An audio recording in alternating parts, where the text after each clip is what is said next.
Hello and welcome. I'm Sima Katauka and you're watching the World Report on NewsX World. Let's take a look at the top headlines of this hour. European Commission President Ursula von der Leyen has arrived in New Delhi to attend the 77th Republic Day celebrations as the chief guest and to finalize an India-EU trade deal. The Ivory Coast President Alassane Ouattara has announced a government reshuffle in which most ministers kept their posts. While his brother Tenebi Rahima Ouattara has retained the defense portfolio and was also named Deputy Prime Minister. The move follows Ouattara's fourth-term re-election with nearly 90% of the vote.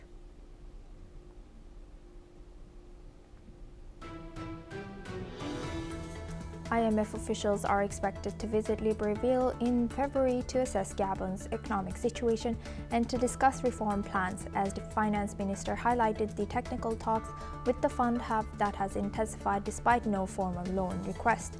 Gabon's debt has risen to about 80% of the GDP amid a persistent current account deficit. According to the Chinese Ministry of National Defense, China's defense ministry has placed two of its most senior generals, Zhang Shuxia, first vice chairman of the Central Military Commission, and Liu Zhenli, chief of the Joint Staff Department, that are both under investigation for suspected serious violation of discipline and law. British Prime Minister Keir Starmer calls Trump remarks about NATO troops in Afghanistan appalling, as Prince Harry says their sacrifices deserve respect. Trump accuses Canada of blocking the Golden Dome project over Greenland and warns of closer China ties. This comes as Danish Prime Minister Mette Frederiksen calls the situation serious in Nuuk and says Denmark and Greenland will act together. 7 people have passed away and 82 people are missing after a landslide in the West Bandung region of Indonesia's West Java. Amid heavy rains, a landslide has covered an unspecified residential settlement. NVIDIA CEO Jensen Huang is in Shanghai as the US chip giant faces fierce competition from local rivals and scrutiny from Chinese authorities. Now for this hour, we start with US Venezuela. President Donald Trump has said that the United States has seized Venezuelan oil from 7 recently captured tankers, but he is refusing to reveal where those ships are now located. Speaking in an exclusive Oval Office interview with an American media, Trump has said that the tankers no longer carry oil, adding, quote, "We take the oil." The president has confirmed that Venezuelan crude is already being processed at U.S. refineries, including facilities in Houston. The administration plans to sell up to 50 million barrels of Venezuelan oil at market prices. This comes weeks after the surprise removal of the Venezuelan president Nicolas Maduro earlier this month. The Trump administration is now moving to control Venezuela's oil production and distribution. Trump has also said that U.S. oil companies could invest up to $100 billion to rebuild Venezuela's energy sector, with proceeds from the seized oil helping to fund the effort. Now for this discussion, we welcome Mr. David K. Johnston. He's an author as well as journalist, joins us live from New York. Thank you very much, Mr. Johnston, for joining us. Good to see you. Now, so many statements have come about from President Trump. What's your take on current ambiguousness about, him showing, positive remarks about Venezuela's situation? But how do you think Trump's administration sees Venezuela and Venezuelan oil now? Well, there's no plan here. That's the one thing that's become very clear from the public statements of the various Trump officials for rebuilding and restoring some kind of democracy. When they kidnapped the president of Venezuela and his wife, they left in power his regime. His lieutenants are still running the country. The oil from the 7 tankers, that's just theft. Donald has stolen all this oil. And there have been numerous court proceedings that I've covered and written about going back decades in which Donald again and again and again has been caught stealing from workers, from investors, from vendors, from governments. It's just his nature. He's a thief. And there's no accountability for where the money is. Some of the leading Democrats on Capitol Hill have asked for disclosures to check into whether any of the people around Trump or Trump himself are profiteering off of the seized oil, and they've been basically told to pound sand. And finally, the idea that companies would invest in Venezuela, that's not going to happen. The head of ExxonMobil, arguably one of the very best managed companies in the world, and which has twice in the past had its oil interests there nationalized, says it's uninvestable. Investments for increased oil production would involve decade-long, multi-decade-long commitments. And nothing is stable enough for any large company to risk that kind of investment. Right. You know, how do you think, of course, although investors are skeptical about, investing in Venezuela's oil, Trump keeps pushing, right? So what do you think from Trump's point of view is the soft power that he uses to push investors or investors' confidence? Well, Donald will try to get people to make statements that will make him feel good about what he's doing. You saw this with the NATO leader telling him, yeah, you can build do all the mining you want in Greenland, which he has no authority to offer. And Donald then smiled and said, I have a deal, and walked away.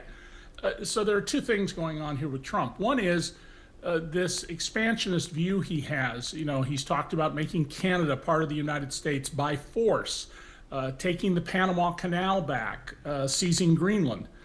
On the other side of this coin, less than 1% of the Epstein documents have been released. There have been no releases since the about 12,000 documents a month ago.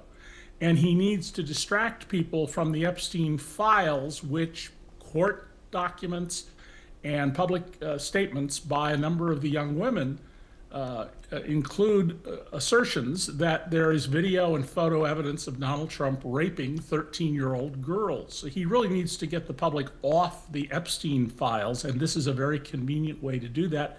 And it also helps his effort to intimidate countries, which is not a smart long-term diplomatic strategy. Right. Thank you for highlighting that. And as he pushes so many things, what do you think is towards domestic his audiences? Because how can he gain back the votes or popularity he's losing now? Well, Trump has never been popular. Let's be clear. He got a minority of the votes, but more than his opponent. It was one of the narrowest elections in American history, but he didn't even get half the votes. His approval rating right now is down to 32%, and all the polling is pointing away from him. He promised the MAGA crowd that there would be no more foreign entanglements. We weren't going to have 20-year wars like in Afghanistan, and yet he's speaking in a very different sort of fashion. He also promised the same crowd that he would release all the Epstein files because it's all a hoax. He's not in them. It's ridiculous. And of course, he's all over them. We already know he's all over them. So he has two ways that he's separating MAGA from him. These foreign adventures and bellicose statements combined with the cover-up of the Epstein files. And I don't see a way for him to repair this as things stand right now. He would have to abandon all of these threatening remarks about foreign countries. And knowing Donald as well as I do for the last almost 40 years, I just don't see that happening. And lastly, what legal basis would Trump administration rely on to, put these Venezuelan oils to sell them on the open market? I believe it's a completely extra legal action. I expect that someone will challenge this, and the issue will be, do they have standing? That is, they have a right to sue over this. The Venezuelan government, which doesn't want Trump to return, may not be the party that would do this. That would benefit him. And if he has signaled to them through intermediaries, we're going to take this oil, and if you complain, I'm going to send the Marines in, then they, of course, would keep quiet about this. But we're talking about hundreds of millions of dollars worth of oil, and that they won't say where they're taking it is interesting. American Gulf Coast refineries, Texas, Louisiana, they are set up to process Venezuelan crude, which is oil drying out in the process of becoming coal. It's called pudding, and it is so thick it will not flow in a pipeline unless you thin it with lighter fuels like naphtha. Absolutely extra legal conduct here. But then Trump's been doing illegal things all the way through both terms in the White House. Thank you very much, Mr. Johnston, for sharing that insight. Please stay with us as we come back to you for our next discussion as well. Now, moving on, the first high-level trilateral negotiations between Ukraine and Russia and the United States in Abu Dhabi have ended, marking a pivotal moment in efforts to end the nearly 4-year war. The Kremlin, has represented by GRU Chief Admiral Igor Kostyukov, insists that Ukrainian forces withdraw from all of the Donbas, which include Donetsk and Luhansk regions. Russia specifically demands that Kyiv cede the remaining 25% of the Donetsk region it still controls, including key cities like Sloviansk and Kramatorsk. Meanwhile, President Volodymyr Zelensky and lead negotiator Rustem Umerov have rejected these demands, maintaining that any territorial concessions are unacceptable and must be decided by the Ukrainian people via referendum. Although Moscow has expressed openness to further dialogue, the encouraged formula for territorial resolution still remains the most significant barrier to a long-term settlement. Now, for this discussion, we welcome back Mr. David K. Johnston. He's joining us live from New York. Thank you very much, Mr. Johnston, for staying with us. Now that it has moved from bilateral to trilateral discussion, do you think it was because Trump or Trump's envoys, they pushed America agenda a little too hard? Well, they're pushing. The problem is that the American negotiators are pushing the Kremlin's plan. They want Ukraine to not only give up territory that Russia has seized, but territory that Russia has been unable to seize because its army isn't very good. Why would any country give up territory, especially territory that it controls? So I don't think anything will come of these talks except further delays. And Putin, of course, believes fundamentally that this is a war of attrition now, and he can outlast Ukraine because he has a country with roughly 140 million people, 4 times plus what the Ukrainians have. And how do you think, how frustrated is Trump right now? Do you think he's still motivated to broker peace between Ukraine and Russia? Oh, I think Trump's always been motivated to broker some kind of a peace deal. He wants to claim credit for this. And remember, he claims he's ended 8 wars, one of which never took place. So he very much wants to do this. He promised that if returned to the White House, he wouldn't even need to be sworn in. As soon as he won the election, that would be the end of the war. Well, now we're 14, 15 months later, and they haven't gotten anywhere. It's important, I think, to have a little history here. When the first Western democracy began in Athens, they broke people up into different clans so that there was no power group that could challenge the overall democracy. During the Stalinist era, the Soviet era, they deliberately forced people who were Ukrainians to move to Russian areas and Russians to move to Ukrainian areas to dilute solidarity among people. And that's what Putin is trying to play with now. There are a significant minority of Russian-speaking peoples in the eastern part of Ukraine. And he's trying to take advantage of the communist plans from back in the 20s and 30s and relocations to further his desire to do what Trump says he wants to do, which is expand the footprint of his government. So now, given Russia's demand for full Ukrainian withdrawal and Ukraine's insistence on referendum, how might this Trump-style diplomatic approach address this deadlock? I don't see it resulting in any change. I think that very much the Trump administration is pushing the Kremlin's line. They're not saying to the, well, they could imagine what would happen if Trump said to the Kremlin, look, you can have the territory you took, but we're not going to help you take territory you haven't taken yet by force. Putin would say, well, that's unacceptable to us. And that's the key factor here. I think it's possible that Zelensky could be persuaded to give up the territory the Russians have conquered, but there's no possibility that he's going to give up after all the deaths that have been suffered by the Ukrainian people, including, attacks on obstetrics hospitals where women are delivering babies, on old age homes, on public schools, on train depots, that they're going to give up territory that the incompetent Russian army has been unable to secure. So this is just going to drag on and drag on. And if Trump is still in the White House 3 years from now, if you have me on, my guess is we'll be still talking about it. Right. And if, like you mentioned, we were talking about this in earlier discussion, that what will Trump do to gain popularity or votes? Do you think that he will be pushing the peace of Ukraine and Russia more forcefully because this might get him more votes? Well, we're going to get a real good test of that starting next week. Trump is about to hop on Air Force One and fly around the country trying to build back relations with a lot of the MAGA crowd, who are, remember, a minority. The MAGA followers are 25% of the U.S. adult population. And so he's out on a repair tour with that group, and they don't care much about Ukraine. The MAGA crowd does not care about the U.S. position as supporting individual freedom and liberty. In fact, many of them, and I've jousted with a lot of them on call-in shows and on the internet, they don't believe in democracy. Mitt Romney, the Republican presidential nominee in 2012, said about a year ago, millions of people in my party, that's the Republican Party, don't believe in democracy. And he's quite right about that. There are a lot of people in America who don't want to have democracy except for themselves, and they want to have control and oppression for people they don't think are like them because of their religion or their skin color.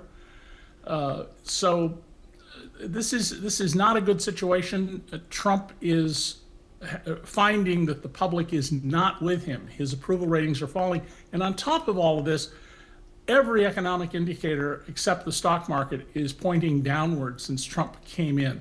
The price of gasoline has come down, but the prices of other things have not. Overall, there's a general price increase. There's a loss of a lot of jobs. The growth in jobs that was way far out record growth under Biden has turned into flat to falling jobs.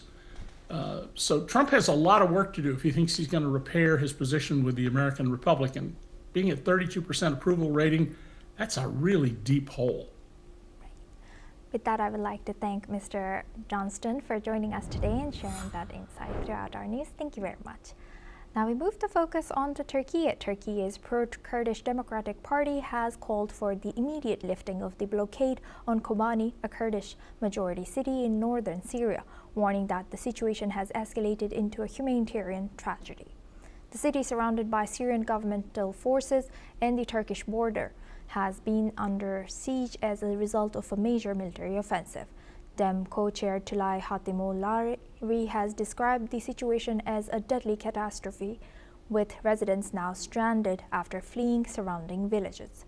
Basic services, including electricity, water, and the internet, have been cut off. Hatimulari has urged guarantor countries like the US and Western allies to urgently fulfill their responsibilities in lifting the siege and addressing the dire conditions in Kobani and surrounding areas. Now for this discussion, we welcome Mr. Sol Sadka. He's a political commentator, joins us live from Tel Aviv. Thank you very much, Mr. Sadka, for joining us. Good to see you. Now looking at this, can you tell us the strategic importance or the location of Kobani? Kobani is a border city in northern Syria. The factor that affects the Turks in this regard is that the Turks have a very large problem. They have a Turkish minority which contributes to approximately 20 to 25% of their population, and that is growing at a rate that alarms them. And they realize that over the next 50 years or so, their primary issue is going to be with their Turkish minority. And the nightmare for them is any kind of Kurdish independence in Syria, in Iraq, or in Iran, because that would encourage Kurdish separatism within their own lands. And that's something that worries them very much, which is why they are not only fighting the Kurds on their own southern border, but they are arming and supporting the Jilani regime in their ongoing persecutions, as we are seeing right now in Rwanda. So, Mr. Sadka, so what should Turkish government do to calm the situation down over there? The Turkish government absolutely are not interested at all in calming the situation. They want as much violence as possible. That's their intention. It's why we have just seen the release of all the ISIS prisoners. They want as much chaos as possible to trouble the Kurds, to keep them busy, so they won't have to fight them in their own areas. It's a very Machiavellian plan, but this is the way of the Middle East, and we can't expect much better. Certainly, they don't want to calm anything down, quite the contrary. And any help that can be got to these people, these besieged people in the freezing winter conditions, is absolutely recommended, but not expected from the Turks. With that, I would like to thank Mr. Sol Sadka for joining us today and sharing that insight with us on NewsX World. Now we move on to our next news. Ivory Coast President Alassane Ouattara has reshuffled his cabinet, maintaining most senior ministers while appointing his brother, Defense Minister Tené Birahima Ouattara, to the newly created role of Vice Prime Minister, which he will hold alongside his defense portfolio. According to experts, the move elevates the younger Ouattara within the government hierarchy, while most key portfolios remained unchanged, signaling continuity rather than a comprehensive overhaul. The reshuffle follows Ouattara's re-election in October and his party's victory in December's legislative elections, securing a parliamentary majority. Now we move on to U.S. The U.S. warship makes a port call at a Cambodian naval base for the first time since Chinese renovations that have raised concerns in the United States. The United States has said that Ream naval base off of Cambodia's southern coast could give China a key strategic position in the Gulf of Thailand near the disputed South China Sea, which Beijing claims almost in its entirety. Meanwhile, some Cambodian Navy officers have responded. Let's listen in. គឺពិតណាស់ដែលមិនអនុញ្ញាតឲ្យចូលចតនៅទីនេះបានដោយសារទី1មូលដ្ឋានយើងរៀមនឹងមានខែតែមួយទេខែចាស់សល់ពីចំនួនអាមេរិកមកហើយចំពោះជំរឿទឹកក៏មានទឹករាក់អញ្ចឹងមិនអាចឲ្យនាវាធំចូលបានទេដោយសារមូលហេតុអញ្ចឹងហើយឥឡូវនេះឲ្យចូលបានដោយសារយើងរាជរដ្ឋាភិបាលខំប្រឹងប្រែងធ្វើបានខែថ្មីមួយហើយនឹងស្ដារខ្លងបានជ្រៅសមរម្យនាវាធនមធ្យមយើងអាចចូលចតបានដែលបានយើងអនុញ្ញាតឲ្យចតនៅទីនេះលើកទី1ហើយដែលកងទ័ពជើងទឹកអាមេរិកដែលបានចូលចតនៅ And it is our privilege and our honor to be here as the first U.S. naval vessel to moor pierside at Ream Naval Base. And we hope this is the beginning of a long-standing tradition and friendship. And we look forward to working with you over the next 5 days to continue our great friendship and partnership. Yeah. That's all we have time for. Keep watching NewsX World for more news updates from around the world.